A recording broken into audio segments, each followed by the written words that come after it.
세상의 끝을 보고 오늘을 보라는 것입니다. 마태복음 24장 3절로 14절을 본문으로요, 함께 우리가 은혜를 나누도록 하겠습니다.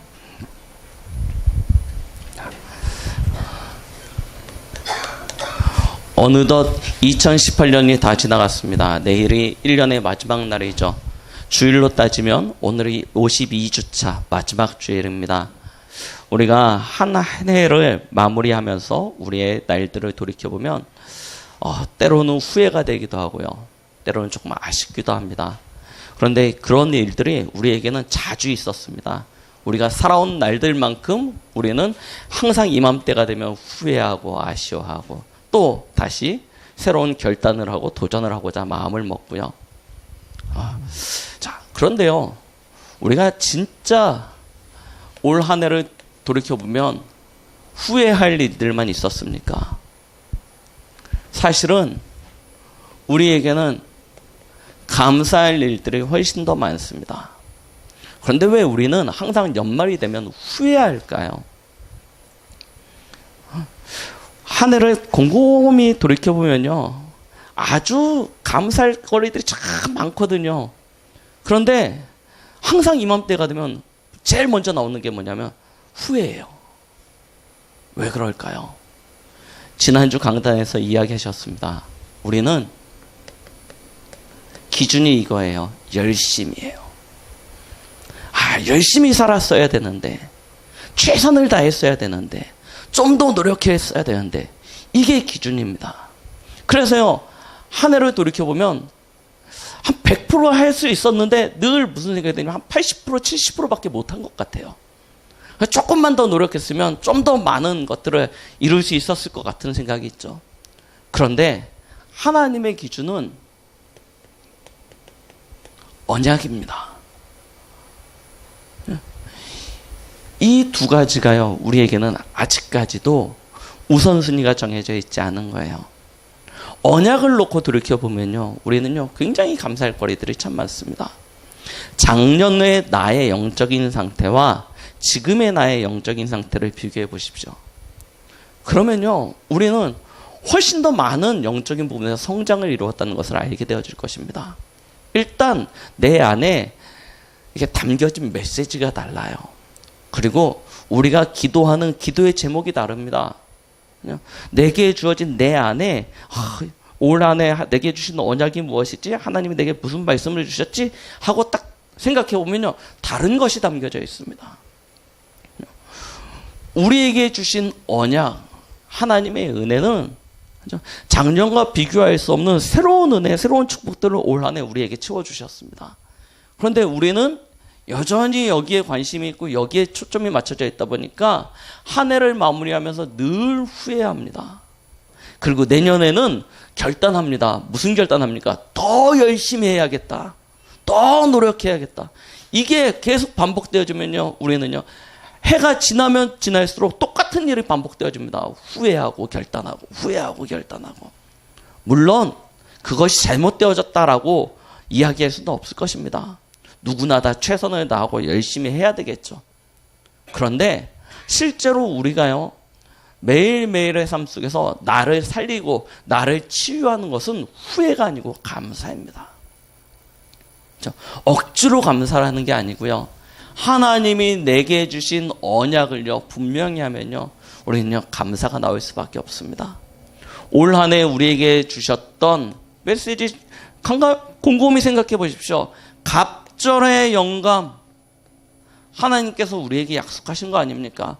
그러면서 그 영감을 통해서 이 시대에 도단성 운동하시겠다 말씀하셨습니다. 이걸 이루시기 위하여 하나님께서는 말씀으로 우리를 치유하시겠다라고 약속하셨죠. 그래서 우리에게는 세상의 기준과 다른 메시지를 계속 주셨습니다. 때로는 이해가 되어지지 않아요. 그렇죠? 세상의 논리와 세상의 기준과 세상의 이야기하는 방법과 비교해 봤을 때 하나님의 말씀이 맞지 않는 메시지가 나올 때가 참 많습니다. 왜 이런 메시지를 주시지? 이거는 좀 틀린 거 아니야? 라고 생각되어질 만큼이요. 그런데요, 그게 우리를 치유하는 것입니다. 하나님의 자녀가 세상을 살아가는 방법을 알려주시는 거예요. 우리는 세상의 것으로 각인 뿌리 체질되어져 있기 때문에 세상의 이야기를 들으면 익숙하고 그것이 편하고 그것이 맞는 것 같습니다. 그러니 하나님의 말씀을 들으면 불편하고 그것이 때로는 나와 맞지 않다고 느껴질 때가 참 많습니다. 하나님은 올 한 해 계속해서 강단을 통해서 하나님이 주신 언약을 선포하신 것입니다. 우리를 치유하는 메시지예요. 창세기 3장 속에 각인 뿌리 체질되어졌던 것을 언약으로 새롭게 각인 뿌리 체질되는 시간으로 하나님께서 우리를 만드신 것이죠. 그 대표적인 것이 무엇입니까? 영적 세계입니다. 우리 강단만큼 천사 얘기가 많이 나오는 강단이 없어요. 사단 얘기도 되게 많이 나옵니다. 듣다 보면요, 이게 뭔 얘기인지 모르겠어요. 우리가 볼 수도 없고 사실은 실질적으로 어떻게 체험되어지지도 않기 때문에 이것이 무슨 얘기인지 모를 때가 많습니다. 그런데 강단에서는 계속 영적 세계에 대한 이야기가 나와요. 왜 그럴까요? 허상과 실상을 구분하라는 것입니다. 진짜 실상이 있는데 우리는 늘 허상만 붙잡고 살았습니다. 그래서 강단에서 끊임없이 영적 세계에 대한 이야기들이 선포되어지는 것입니다. 왜입니까? 우리 한 사람은 살 수 있는데 더 중요한 후대와 제자를 세우기 위해서입니다. 언약의 바톤을 전달하기 위해서입니다. 이것이 분명하지 않으면 우리는 변질되어지고 오염되어진 언약의 바톤을 전달하게 되어 있습니다. 그러면 우리의 후대는요, 희미한 복음을 물려받게 되죠. 그럼 그런 세대가 몇 세대가 흘러가고 나면요, 세상은요 완전 흑암에 장악되어집니다. 그래서요, 강단에서 나오는 메시지가 굉장히 순수합니다. 너무 순수하니까 우리랑 안 맞아요. 그래서 우리는 불편하게 느낄 때가 많습니다. 너무 맑은 물에는 물고기가 못 산다고 하지 않습니까? 마치 우리가 그렇다니까요. 빛으로 나아가기 두려워하는 어둠의 자녀들과 같죠. 진짜 순수한 빛으로 나아가기를 두려워하고 있는 것입니다. 우리가요, 빨리 치유되어야 됩니다. 그렇죠? 그래야 우리의 후대와 다음 세대를 놓고 RTC 운동할 수 있습니다. 진짜 우리 후대, 다음 세대 살려야 되는 거 아닙니까? 살릴 수 있는 길이 하나밖에 없다니까요. 복음이요. 그래서 우리는 이 복음으로 세상을 살리는 길을 선택하는 것입니다. 하나님께서는 감사하게 우리에게 올 한 해 순회 캠프라는 방향을 가지고 많은 응답과 증거들을 우리 앞에 허락하여 주셨습니다. 아, 복음으로 가능한 것이구나. 복음으로 살릴 수 있구나. 복음으로 모든 세계 민족과 나라를 초월하여 살릴 수 있는 것이구나 라는 것들을 우리에게 보여주셨습니다. 얼마나 감사합니까? 메시지만 놓고 딱 보면요, 우리는요 너무나 감사해야 될 제목들이 참 많습니다. 더군다나요, 2019년도에는 이 메시지가 이제 어떻게 된다고요? 실현되어질 것이라고 약속하셨습니다. 그렇죠? 그래서 지난주 강단 메시지도 증인의 삶 실현이었고요. 내년도 주제도 제123 RUTC 실현이고요. 이제는 본격적으로 이 일들이 진행되어질 것이라는 것입니다. 그러면요, 우리가 한 해 동안 하나님께서 우리에게 주신 언약과 성취하신 언약을 놓고 또 앞으로 우리에게 성취되어질 하나님의 약속을 놓고 우리는요 믿음으로 도전하는 것입니다. 그래서 오늘 말씀 제목이 뭐냐면 세상의 끝을 보고 오늘을 보라는 것입니다. 세상의 끝이 무엇입니까? 하나님이 우리에게 주신 표대가 있습니다. 그 표대를 우리는 바라보는 것입니다. 오늘 성경 마태복음 24장은 세상의 마지막 때 끝이죠. 끝날에 이루어질 일들을 예언하고 있습니다. 세상의 끝에는 무슨 일이 일어난다고 합니까? 많은 미혹하는 자들이 일어나서 우리를 미혹하게 될 것이라고 이야기하고 있습니다. 성경에서는 뭐라고 얘기하고 있습니까? 심지어 그리스도가 여기 있다 저기 있다라고 얘기한다고 합니다. 거짓된 그리스도를 이야기하는 것입니다. 그래서요, 그리스도를 변질시키고 왜곡시키고 오염시켜서요, 진짜 그리스도에 대한 필요성을 느끼지 못하게, 알지 못하도록 만드는 것입니다. 지금 보십시오. 모든 종교가 뭐라고 얘기하고 있습니까? 네가 신이 될 수 있다라고 얘기합니다. 그래서 그들의 교주들은 다 뭐라고 했냐면, 이단 사이비들 다 뭐라고 하면 내가 그리스도다 이야기하는 시대가 되었습니다. 그 대표적인 게 신천지죠. 그런데 그 신천지 보십시오. 자기 이만희 씨가 자기가 성령이라고 얘기하면서 막 얘기하는데요. 거기에요, 얼마나 많은 젊은이들, 지성인들이 몰려가 가지고요, 지금요 교회를 위협할 만큼 신천지가 성장했습니다. 마지막 때에 일어나는 일들이라니까요. 이게 그냥 단순히 우연히 그런 것 같습니까? 아닙니다. 지난번 오후 예배 때 말씀드렸죠. 이 중세 시대 끝나면서부터 시작되어진 이 인본주의 문화, 그렇죠? 그 데카르트로부터 시작된 계몽주의 사상부터 시작되어진 이 인본주의의 흐름이요, 3단체를 통해서 지금 우리의 모든 삶 속에 문화화되어진 것입니다. 그래서 뭐라고 하냐면 하나님 없다, 하나님 필요 없다, 인간이 신이 될 수 있다. 이게요 중세시대 이후로 서양의 문화의 흐름이라니까요. 그게 지금 영화로, 웹툰으로, 우리가 보는 드라마로 모든 일상의 문화의 근간이 되어지는, 사상이 되어진 것입니다. 그래서요 시간이 지나면 지날수록 그리스도를 부인하고 하나님을 부인하는 것은 점점 강해질 것입니다. 지금 세상의 흐름입니다. 그렇죠? 이게 문화가 되어졌다니까요. 그 문화의 내용이 무엇입니까? 창세기 3장이죠. 나입니다. 나 중심이요, 자기 중심이요. 이게 세상의 문화의 흐름입니다. 네가 주인이 될 수 있다라는 것입니다. 네가 네 인생의 주인이 되어져서 네 인생을 네가 주도하는 것이다, 이야기하는 것입니다.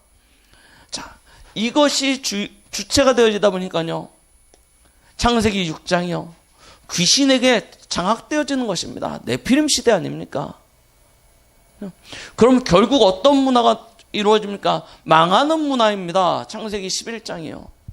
번성하는 것 같고 성공하는 것 같고 대단한 것을 이루는 것 같은데 그 끝은 재앙입니다. 하나님 떠난 사람들이 가지고 만들어낸 문화인 것입니다. 자, 이 사람의 능력으로 힘으로 안 되니까요, 결국 세상은 어떻게 흘러갑니까? 사도행전 13장, 16장, 19장이요. 한마디로 우상과 귀신에게 물들어 버렸습니다. 이것이요 온 땅을 장악해 버렸습니다. 지금 이렇게 텔레비전 이렇게 예능이나 뭐 이런 거 봐보십시오. 연예인들이요 나와서 하는 얘기가 무슨 얘기입니까? 술 얘기 빼고요 나머지 얘기 중에 대다수가 뭔지 아십니까? 귀신 얘기 나옵니다. 다 눌렸어요. 막 본다, 들린다, 막 허답니다. 그걸 그냥 농담처럼 막 얘기하는데요, 사람들이요 이게 무슨 얘기인지 모릅니다. 이게 얼마나 심각한 상태인지 알지 못하는 상태가 되어져 버렸습니다. 그런데 신기하죠. 그렇게 귀신 얘기하면서 하나님 얘기하면요, 하나님 없다라고 얘기합니다. 모든 귀신에 대해서 인정하는데 하나님은 없다라고 이야기합니다. 이게요 사단이 완전 세상을 속이고 세상을 멸망시키는 방향이라니까요. 이 방향대로 가면 결국 어떻게 되는지 아십니까? 끝이 이렇게 됩니다. 우리가 남기게 되어지는 유산이라니까요. 이 피값을 나와 우리 자녀에게 돌리라는 것입니다. 이게 얼마나 큰 재앙인지, 이게 얼마나 큰 저주인지 모르는 상태로 그렇게 전달하는 것입니다. 세상이 지금 이렇게 흘러가고 있습니다. 이 흐름으로 가고 있습니다. 그러니요 오늘 말씀대로요 하나님이 주시는 재앙, 진노가 있을 때 나타나는 거 아닙니까? 성경에 보십시오. 난리의 소문이 그치지 않을 것이라고 이야기합니다. 자, 민족이 민족을, 나라가 나라를 서로 대적한다고 이야기하지 않습니까? 곳곳에 기근과 지진이 일어난다고요. 얼마 전에도 저 인도네시아에요. 큰 쓰나미가 밀려와가지고 수백 명의 사람들이 죽지 않았습니까? 계속 일어나고 있다니까요. 얼마 전에 신문에 보니까 그런 얘기 있더라고요. 이제 한국도 환태평양 조산대에 속하게 되어졌더라고요. 전쟁으로, 이 지진으로부터 안전한 나라가 아니다. 이제 어느 날 어떻게 우리나라도 그런 지진이, 대형 지진이 일어날지 모른다. 이런 신문이 났더라고요. 그만큼 지금 전 세계 이슈입니다. 기근과 지진이요, 전쟁이요, 테러요. 그 가운데 기록되어진 것이 무엇입니까? 신자들을 향하여 말씀하시기를 환란이 일어날 것이라는 것입니다. 믿는 자들이 예수 그리스도의 이름 때문에 내어준 바 되어져서 환란을 겪게 되어질 것이라고 이야기하고 계시지 않습니까? 자, 불법이 성행하고 사랑이 그치게 되어지는 시대가 올 것이라고 이야기하고 있습니다. 세상의 끝에 일어나는 것이죠.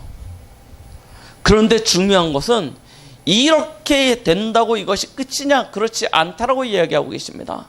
하나님께서 우리에게 보여주시는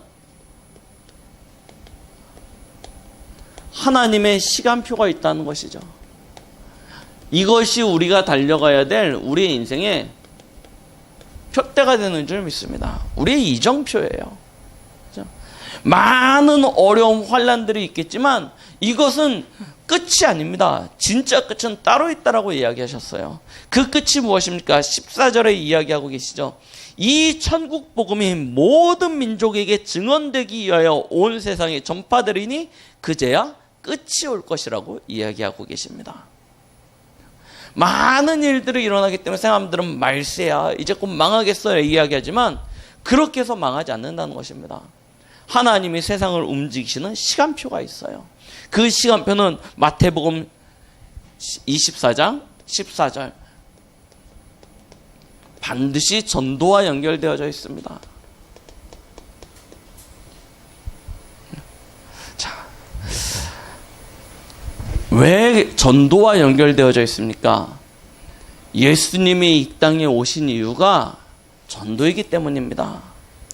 모든 사람들이 예수님을 믿고 구원을 얻고자 하는 것에 예수님이 이 땅에 오신 이유가 있기 때문입니다. 예수님이 하늘로 올라가신 이유가 무엇입니까? 또한 마찬가지입니다. 이 전도 때문입니다.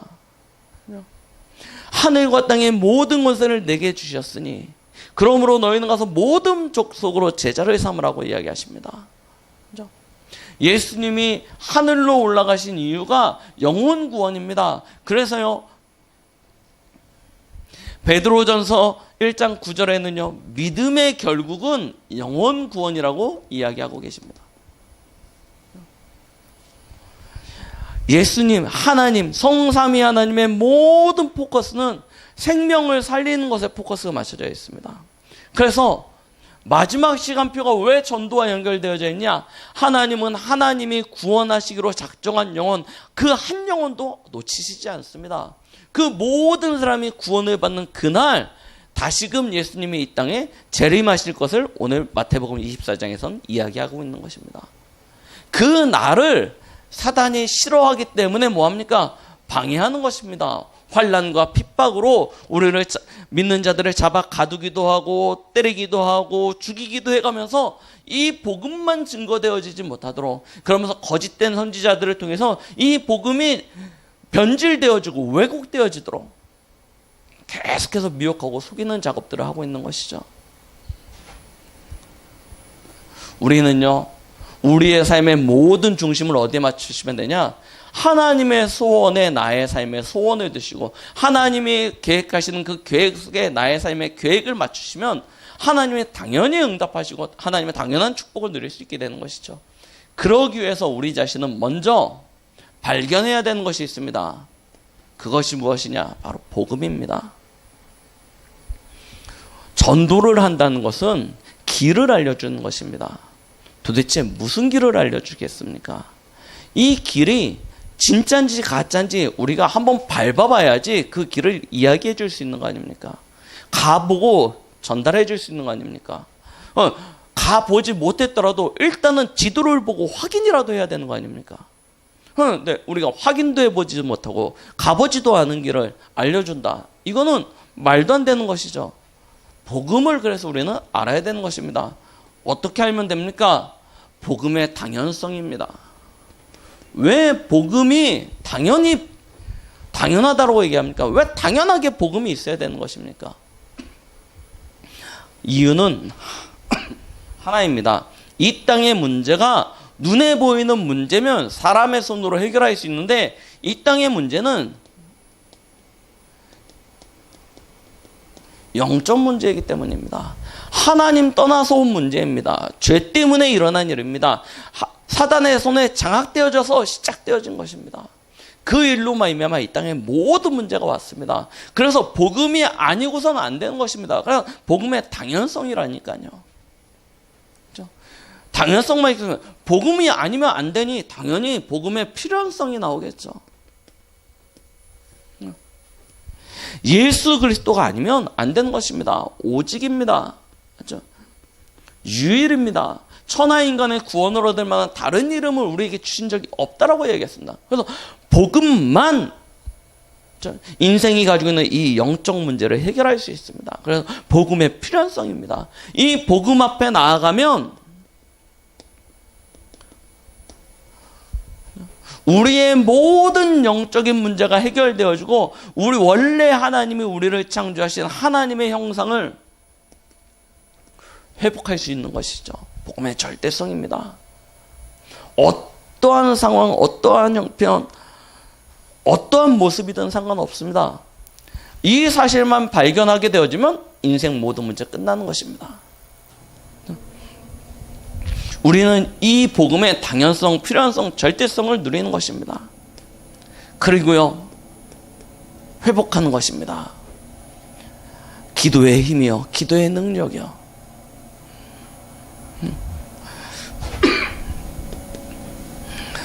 기도가 무엇입니까? 기도는 하나님의 보좌를 움직이는 것입니다.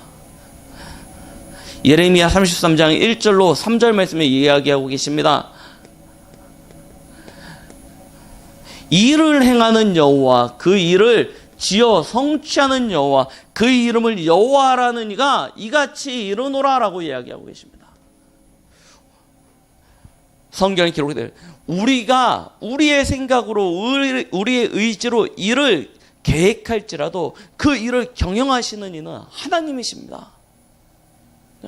그래서 이야기하는 거죠. 일을 행하는 여호와. 그런데 어떻게 행합니까? 그 일을 만들어서 성취하시는 여호와.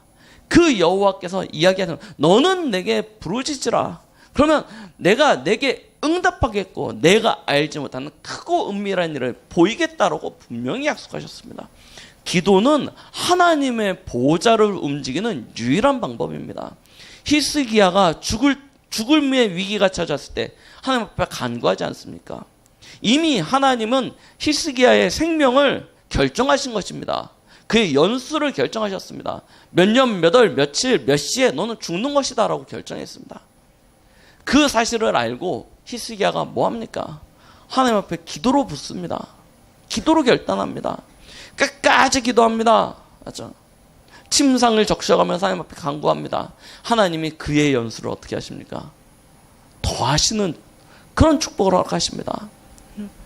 불가능을 가능케 하시고요. 하나님의 보좌를 움직이고 하나님의 시간표를 움직이고요. 하나님의 계획을 바꿀 수 있는 유일한 방법이 무엇입니까? 기도입니다. 그래서 우리는 반드시 기도의 능력을 회복해야 됩니다. 그래야 우리가 현장 앞에, 세상 앞에, 사단 앞에, 문화 앞에 증인으로 설 수 있습니다. 우리가 기도할 때 일어나는 일은 무엇입니까? 히브리서 1장 14절에 예비되어 약속하신 것과 같이 하나님이 하나님의 사역자를 보내셔서 우리를 위하여 일하시는 것입니다. 또한 기도할 때요, 모든 원수의 세력이 꺾이는 것입니다. 모든 사단의 세력이 꺾이는 것입니다. 기도를 회복하셔야 됩니다. 단순히 기도해라, 기도해야 된다, 기도해야 될 분명한 이유가 있다니까요. 무조건 기도하라는 얘기가 아닙니다. 무조건 굶거나 무조건 자지 말라는 이야기 아닙니다. 기도하면 나타나지는 영적인 사실들이 있습니다. 언약 가진 자가 기도를 회복하게 되어지면 그 일로 말미암아 나타나는 역사는요, 감히 우리가 상상치 못할 만한 일들이 펼쳐지게 되어지는 것입니다. 자, 그러면 하나님의 시간표가 전도 가운데 있고 우리가 진짜 이 사실들을 누리는 것이 우리가 오늘 누려야 될 가장 큰 응답이 되는 거 아니겠습니까? 된다, 안 된다, 할 수 있다, 할 수 없다, 이런 것들은요, 빨리 내 생각에서 지워버리십시오. 된다, 안 된다 중요하지 않습니다. 마태복음 24장, 25장 말세를 이야기하시면서 예수님께서 우리에게 경고하시는 것이 무엇입니까? 마지막 때는 환란이 일어나고 거짓 선지자들이 일어나서 우리를 계속해서 미혹하고 속이게 될 것입니다. 자, 그때요, 이야기하는 것이 무엇입니까? 그렇기 때문에 우리의 영적 상태가 너무 중요하다는 것입니다. 마태복음 24장 32절부터 하시는 얘기를 보십시오. 자, 15절부터 28절까지 마지막 때 큰 환란이 일어날 것을 경고하시면서 무화과 나무의 비유를 배우라라고 얘기하십니다. 무엇입니까? 때가 있다는 것입니다. 그렇죠? 지금 아름답게 핀 꽃이지만 어느 날 지는 거 아닙니까? 필 때가 있으면 질 때가 있는 것입니다. 모든 것에 때가 있습니다. 그런데 그 때가 언제 옵니까? 그렇죠? 우리는 우리의 날이 언제나 젊고 화려할 것이라고 생각해요. 우리의 연수가 굉장히 길 거라고 생각합니다. 그런데 어느 날 때가 온다니까요, 우리에게요. 성경에서는 뭐라고 얘기해요? 우리가 너무나 잘 아는 말씀이죠. 두 사람이 밭에 있음에 한 사람은 데려가고 한 사람은 버려둠을 당할 것이요. 두 여자가 맷돌질을 하고 있는데 한 여자는 데려가고 한 여자는 버려둠을 당하게 될 것이라고 이야기하고 계십니다. 어느 순간 도적처럼요, 때가 옵니다. 말세의 지말의 때도 오고 우리 개인의 종말의 때도 옵니다. 어느 순간 도적같이 찾아오게 되는데요, 그 때가 오게 되는데 아무도 그날을 몰라요. 그래서요, 뭐라고 얘기하시냐? 깨어있으라는 것입니다. 깨어있으라. 도둑이 언제 올지 알면 우리가 미리 지키지 않겠습니까? 분명히 우리가 깨어있어야 된다니까요. 아니, 주인이 일을 맡기고 갔는데 주인이 언제 올지 몰라요. 그래서요, 방탕하고 막 자기 마음대로 삽니다. 그러다 어느 날 주인이 찾아오면 어떻게 되겠습니까? 주인이 불현듯이 나타나면 어떻게 되겠습니까? 성경에서 예수님이 비유로 이야기하시는 것입니다. 그러면서 하시는 얘기가 깨어있으라는 것입니다. 또 하시는 얘기가 무엇입니까? 10처녀 비유를 통해서 이야기합니다. 5처녀는 신랑이 올 것을 준비하고 깨어서요, 기름을 준비하고 있는데 다른 5처녀는 신랑이 언제 올지 모르니까 기다리다 지쳐가지고 퍼져 잡니다. 기름이 다 달아 없어지는 건지는 모르고 그러다가요, 어느 날 나팔이 불면서 소리가 외쳐집니다. 신랑이 왔다는 것입니다. 깨어서요, 신랑을 맞으려고 등불을 드는데요, 기름이 없어요. 그래서요, 다른 5처녀를 찾아가서 기름 좀 달라고 비는데요, 그 여인들이 하는 얘기가 무엇입니까? 우리의 기름도 모자라다는 거예요. 그래서요, 이 5처녀가요, 불 꺼진 등을 들고 신랑에게 찾아가서요, 신랑의 집문을 두드리면 우리도 들어가게 해달라고 하지만 예수님은 뭐라고 얘기하십니까? 신랑이 나는 너희를 도무지 알지 못한다라고 얘기한다고 비유하고 계십니다. 그렇죠? 어느 날 우리에게 불현듯이 때가 찾아옵니다. 그래서 하시는 이야기가 무엇입니까? 깨어있으라는 것입니다. 깨어있으라. 그렇죠? 그냥 깨어있으면 되는 것이냐? 아닙니다. 준비하라고 이야기하고 계십니다. 그때를 우리는 준비하는 것입니다. 영적인 우리의 상태를 잘 보셔야 됩니다. 그냥 퍼질러 있을 때가 아니라니까요. 그냥 어떻게 되겠지 하고 있을 때가 아니라니까요. 말세의 흑암의 세력은, 사단의 조직은 강하게, 아주 견고하게 우리를 간교와 함께 속이고 미혹하고 있는데, 우리는요, 어떻게 되겠지 뭐, 하나님의 자녀인데, 그러고 있으면 속는다는 것입니다. 그렇죠? 분명히 때가 있고 우리는 깨어 있어야 됩니다. 영적으로 깨어서 준비해야 됩니다. 무엇을 준비해야 됩니까?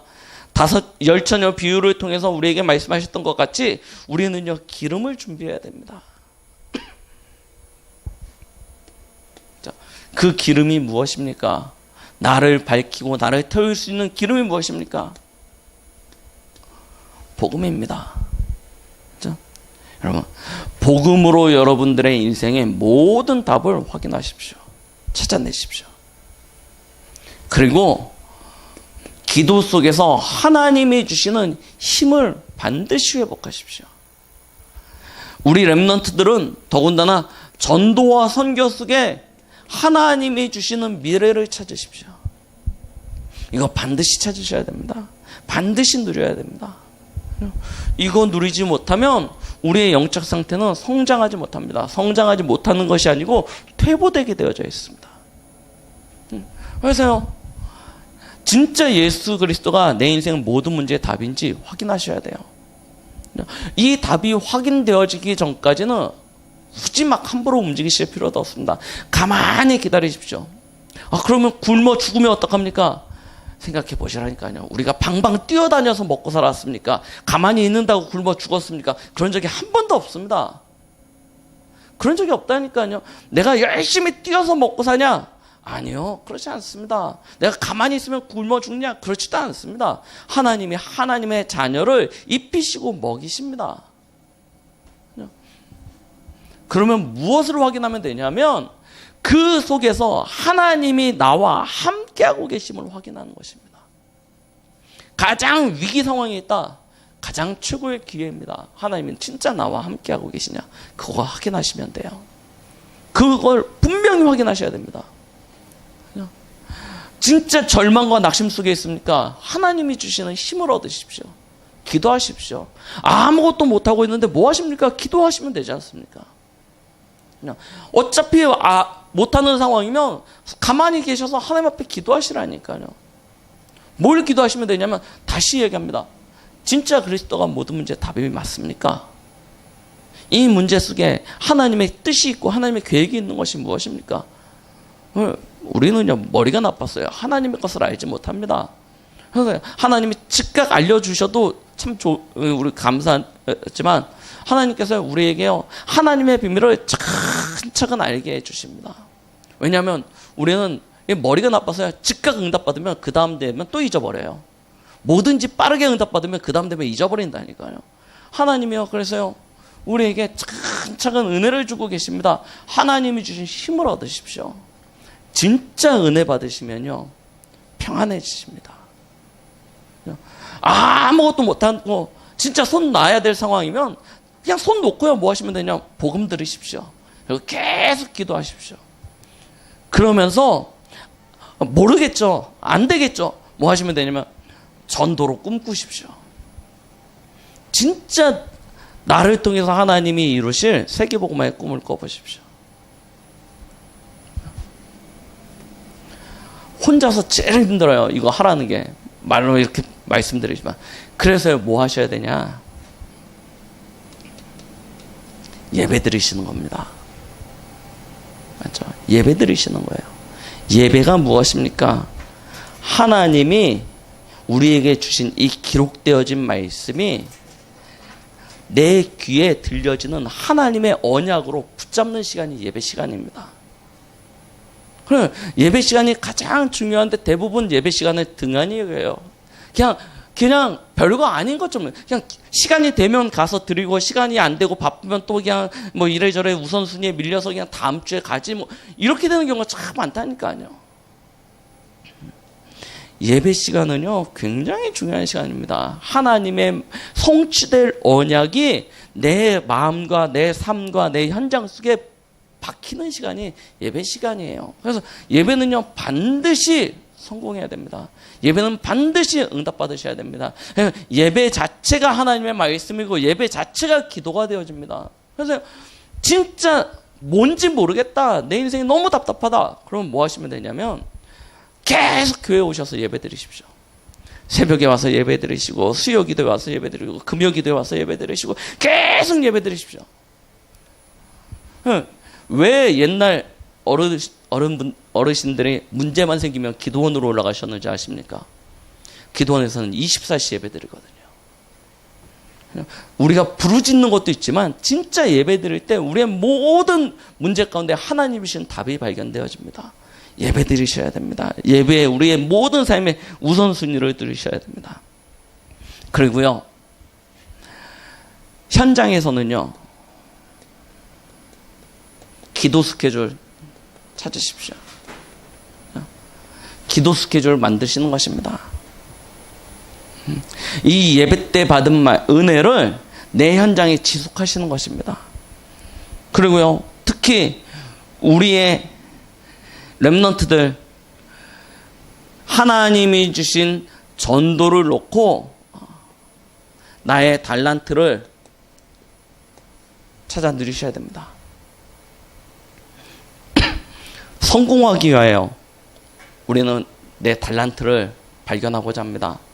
좀 더 보장된 미래를 찾기 위하여 내 달란트를 준비하려고 합니다. 때로는 남들에게 보여주기 위하여 내 달란트를 갈고 닦습니다. 아닙니다. 진짜 하나님이 우리에게 주신 달란트 분명한 이유가 있습니다. 마태복음 25장에 달란트 비유를 얘기하시죠. 어떤 얘기는 10달란트를, 어떤 얘기는 5달란트를 비유하신 이유가 있습니다. 그렇죠? 작은 일에 충성하는 자가 복되다라고 이야기하고 계십니다. 우리에게 주신 달란트, 하나님, 나는 대단한 달란트가 없습니다. 그렇겠죠. 저도 대단한 달란트가 없습니다. 중요한 건 무엇입니까?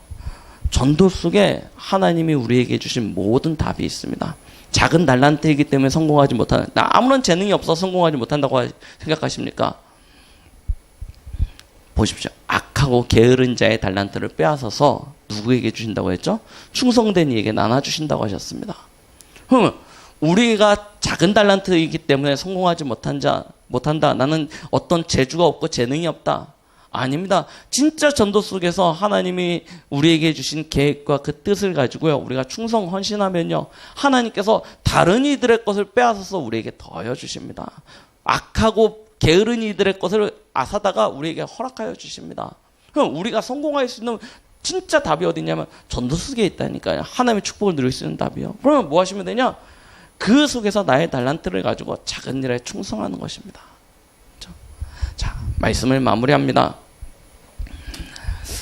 세상 끝을 놓고요, 우리는 오늘의 응답을 찾아 누리는 것입니다. 말세에 일어난 일입니다. 그러나 이것이 중요한 것이 아니고 그 가운데 하나님의 참된 시간표, 하나님이 우리에게 보여주는 이정표, 표대가 있습니다. 그것이 분명하다면 우리는 그 사실을 놓고 우리의 영적 상태를 세우는 것입니다. 2019년 우리가요, 진짜 이 응답을 가지고 시작하시는 것입니다. 하나님이 우리에게 주신 언약의 실현이 2019년의 방향이라니까요. 그렇다면 세계복음화, 하나님의 전도와 선교, 나는 어떻게 실현시키실 것인가를 생각하시면서 오늘을 준비하시는 것입니다. 그렇죠?